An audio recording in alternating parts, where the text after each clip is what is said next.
ہم ختم نبوت پر جی کرنا پڑے، مرضی ہے اپنی دیکھے نہ دیکھے۔ یہی حال زبان کا ہے، بولنا چاہیں تو بولیں اور نہ بولنا چاہیں تو نہ بولیں۔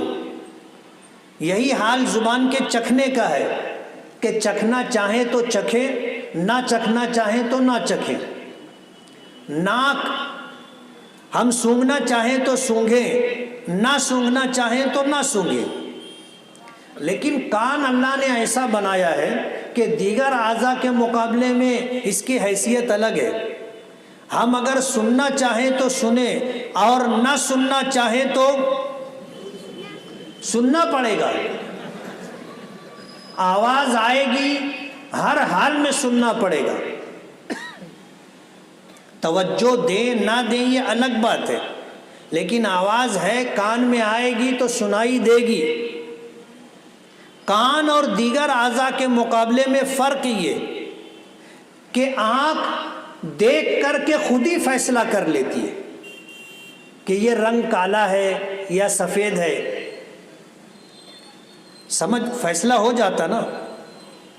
زبان چکھ کر کے فیصلہ کر دیتی ہے کہ یہ چیز میٹھی ہے، پھیکی ہے، کڑوی ہے، کسیلی ہے۔ زبان فرق کر لیتی ہے، بتا دیتی ہے، لیکن کان فرق نہیں کر پاتا۔ کان میں جو بات آئی ہے وہ سچ بھی ہو سکتی ہے، جھوٹ بھی ہو سکتی ہے، برابر ہے۔ آپ کا کان فرق کر سکے گا، آپ کو بتا سکے گا کہ جو بات میں نے سنی ہے وہ صحیح ہے یا جو بات میں نے سنی ہے وہ غلط ہے۔ آپ کا کان فیصلہ کر سکتا ہے؟ نہیں کر سکتا۔ کان سننے کا مکلف ہے، وہ فرق کر کے ہمیں نہیں بتا سکتا کہ سنی ہوئی بات صحیح ہے یا غلط۔ یہی وجہ ہے کہ اس کے تعلق سے قرآن کریم میں اور خود نبی کریم صلی اللہ علیہ وسلم نے ایک خاص حکم نازل کیا ہے۔ اللہ پاک فرماتے ہیں کہ یا ایھا الذین آمنوا ان جاءکم فاسق بنبأ فتبینوا ان تصیبوا قوما بجہالۃ فتصبحوا علی ما فعلتم نادمین، کہ ایمان والو اگر تمہارے پاس کوئی فاسق شخص کوئی خبر لے کر کے آئے تو اس کی تم تحقیق کرو، فتبینوا، اس کی تحقیق کرو۔ فاسق کا مطلب یہ ہے غیر معتبر آدمی۔ اگر کوئی غیر معتبر آدمی آپ کے پاس کوئی بات آ کر کے کہے تو آنکھ بند کر کے اس پر بھروسہ مت کرو، فتبینوا، اس کی تم تحقیق کرو، اور تحقیق کے بعد ہی کوئی اقدام کرو۔ اگر بغیر تحقیق کے تم نے کوئی اقدام کیا، آپ نے کچھ کہنا شروع کر دیا، کچھ کرنا شروع کر دیا، ان تصیبوا قوما بجہالہ، جہالت کی وجہ سے تم کسی قوم کو نقصان پہنچا دو، کسی گروہ کو نقصان پہنچا دو، کسی شخص کو نقصان پہنچا دو، فتصبحوا علی ما فعلتم نادمین، بعد میں جب تحقیق ہوگی تو تمہیں ندامت اور شرمندگی کا سامنا کرنا پڑے گا۔ یہی وجہ ہے نبی کریم صلی اللہ علیہ وسلم نے فرمایا کفا بالمرء کذبا ان یحدث بکل ما سمع، آدمی کے جھوٹا ہونے کے لیے اتنی بات کافی ہے کہ وہ بغیر تحقیق کے سنی ہوئی بات کو بیان کرنا شروع کر دے۔ ہم صبح سے شام تک بہت ساری بات سنتے، اور کتنی باتیں ایسی ہوتی ہیں کہ ہم سن لیتے ہیں اور سننے کے بعد بغیر کسی تحقیق کے اس کو نقل کرنا شروع کر دیتے۔ عورتیں بیچاری بدنام ہیں کہ وہ پیٹ کی ہلکی ہوتی ہیں، ان کے پیٹ میں کوئی بات رہتی نہیں ہے، بدنام ہے وہ، لیکن ان سے 2 جوتا آگے مرد حضرات ہیں۔ ہمارا پیٹ بہت خراب ہو گیا ہے، جہاں کسی کی بات سنی بس پیٹ میں گڑگڑاہٹ چالو ہو جاتی ہے. اب جب تک بولیں گے نہیں کسی کو وہاں تک پیٹ ہلکا نہیں ہوگا. لوگ کیا کرتے ہیں، کوئی بات سنے، کوئی تحقیق نہیں کی، سنا، آنکھ بند کر کے بھروسہ کر لیا. اب وہ ڈھونڈتے رہتے ہیں کس کو بولوں کس کو بولوں کس کو بولوں. کوئی ملا، بولے کچھ سنے تھے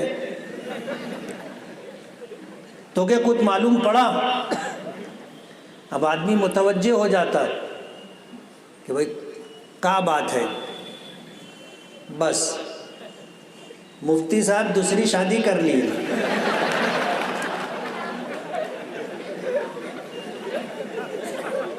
اب جو سنا بغیر کسی تحقیق کے وہ اپنے گھر جاتا، اپنی عورت کو بولتا مفتی صاحب دوسری کر لیے. ایک آدمی مجھ سے پوچھنے لگا، بولے دوسری کر لیو. تو بولا تو کے بولا؟ بولے جو تمہارا نکاح پڑھائے ہیں وہی موقع بولے. میں گاڑی پہ بیٹھا، اس کو بولا تو پیچھے بیٹھ. تو بولے کاہے؟ بولے اپنے کو رخصتی کرانے گئے. جب نکاح ہو گیا ہے تب رخصتی کرا کے لانے کا. اب وہ آگے پیچھے ہونے لگا. بولے یار تو اتنی مضبوط بات بولا ہے کہ جس نے میرا نکاح پڑھایا ہے اسی نے تم کو یہ بات کہی ہے، اب تو چل میرے ساتھ. تب وہ جب رکنے لگا تو میں نے کہا اب تو یہ بتا کہ تجھ کو کس نے میرا نکاح پڑھایا، تجھ کو بولا کس نے؟ بولے بولا کس نے وہ جان دو، لیکن تمہارا نکاح مولانا انیس الرحمان نے پڑھایا. اتفاق کی بات، مولانا سے ملاقات ہو گئی. میں نے کہا مولانا ایسا ایک حادثہ پیش آیا، اس میں آپ کا نام آیا. بولے یار چلو تو کیا ہے اوکے بس. بغیر کسی تحقیق کے سنی ہوئی بات کو بیان کرنا نبی کریم صلی اللہ علیہ وسلم کی حدیث کے مطابق آدمی کو جھوٹا بنا دیتا ہے، جھوٹا بنا دیتا ہے. اور حضور سے بڑھ کر کے کس کی بات ہوگی؟ جب حضور کا یہ فیصلہ ہے کہ بغیر کسی تحقیق کے سنی ہوئی بات کو نقل کرنے والا جھوٹا ہے، اس سے زیادہ سنگین بات اور کیا ہوگی؟ اب ہم نے جو سنا ہے اس کی تحقیق ضروری ہے. بغیر تحقیق کے اس بات کو نقل کرنا ہمارے آقا کے فرمان کے مطابق اپنے آپ کو جھوٹا بنانا ہے. آج یہ بات ایک دم عام ہو گئی ہے، ایک دم عام ہو گئی ہے. کوئی ذرا بھی اس میں تمیز نہیں کرتا. اس میں عوام اور خواص کا بھی فرق نہیں رہ گیا. یہ وبا کی شکل میں یہ برائی آج سماج اور معاشرے میں ہے. کیا مفتی، کیا عالم، کیا امام، کیا حافظ، سب میں یہ بات آ گئی اور اس کو کوئی معیوب بھی نہیں سمجھتا. بہت سارے لوگ ایسا سمجھتے ہیں کہ دروغ بر گردن راوی، دروغ بر گردن راوی فارسی کا جملہ ہے کہ اگر یہ بات جھوٹ ہے تو جس نے مجھے بتایا ہے، بولا ہے، اس کی گردن پر. ابے اللہ کے بندے، جب تو نے سنا تو بغیر تحقیق کے بات تو نقل نہیں کر سکتا، اور یہ بول کر کے تو ذمہ داری سے بری نہیں ہو سکتا، اور کل قیامت کے دن اللہ کی بارگاہ میں یہ عذر قبول نہیں ہوگا کہ میں نے تو یہ بات سنی تھی اس لیے بتائی.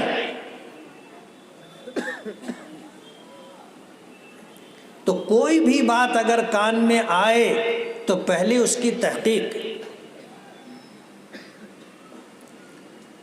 اور اگر تحقیق ہو بھی گئی تو ہر بات بولی جائے ایسا ضروری نہیں ہے. ہمارے پرانے کہتے ہیں نا، بڑے کہتے ہیں کہ پہلے تولو پھر بولو. اگر کچھ بولنا ہے تو تھوڑا سا ہمیں ایک لمحے کے لیے رک کر کے سوچنا چاہیے.